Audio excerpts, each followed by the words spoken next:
Ayan, so ito yung kaninang sniper na maiingay, no? Na makikita natin yung mga debris ng timing guide. So ang ginawa kasi ni boss, sinakal niya masyado yung tensioner. So ito yung itsura ng timing guide nyo. Ito kasi sir, hindi to basta-basta iniikot.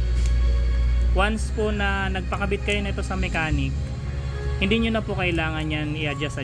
Hindi porket sinabi manual, pipihitin natin to. Kasi dito po yung nakatukod. Ngayon ito po yung lulubog. Tapos yung kadena nandito sa may gitna. Ayan o, ang lalim o. Tapos problema pa nito, i-check pa natin rocker arm kasi ang laki ng plate. Ayan o, tumutunog. So, kita mo sobrang lalim. Yung mga debris na yan, kailangan ma-flashing yan. Kasi sa oil passage nito, possible magbara. Timing chain mo, palitan natin to.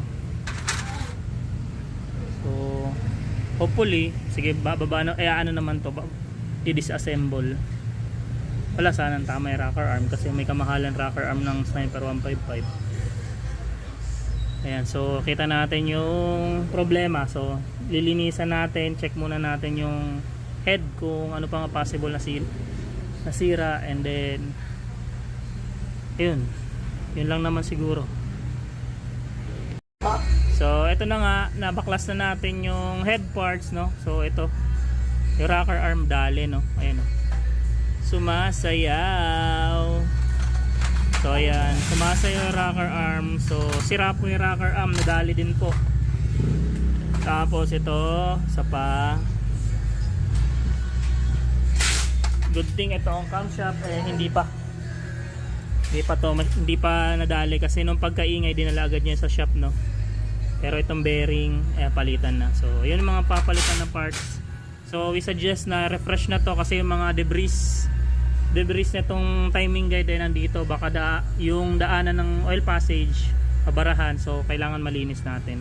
Then flashing, so ayun, ayusin natin. So ayun lang, tip lang, pag nagkaroon po ng ingay sa makina gawa ng tensioner o kahit ano man, pacheck po agad natin sa mekaniko. Wag natin basta piitin to kasi may tamang adjustment dito, hindi to basta-basta ina-adjust. So dahil lang dito sa pihit ng manual tensioner, nadali yung mga parts na yan.